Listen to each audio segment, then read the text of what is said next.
আমি আজকে মশার সাথে সাক্ষাৎ করছিলাম। আমি তাদেরকে জিজ্ঞাসা করলাম, তোমরা ময়লা পানিতে ডিম পাড়ো কেন?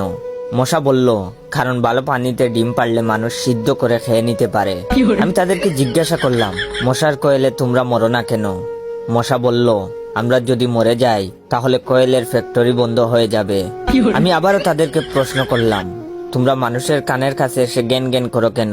মশা বলল, কারণ মানুষের পায়ের কাছে কিংবা অন্য কোথায় জ্ঞান জ্ঞান করলে মানুষ শুনতে পায় না, তাই। আমি তাদেরকে জিজ্ঞাসা করলাম, আমি শুনেছি পুরুষ মশারা নাকি রক্ত খায় না, তাহলে ওরা কি খায়?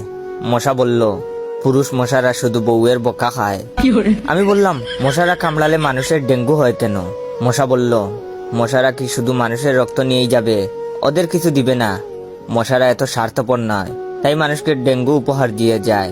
মশার সাথে সাক্ষাৎ করার পর আমি মশার উপর রিসার্চ করলাম। মশা অনেক ধরনের হয়, যেমন পড়তে বসলে যে মশায় কামড়ায় তারা হলো অশিক্ষিত মশা, খেতে বসলে যে মশা কামড়ায় তারা হলো ক্ষুধার্ত মশা, ঘুমানোর পর যে মশা কামড়ায় তারা হলো কাপুরুষ, জেগে থাকা অবস্থায় যে মশা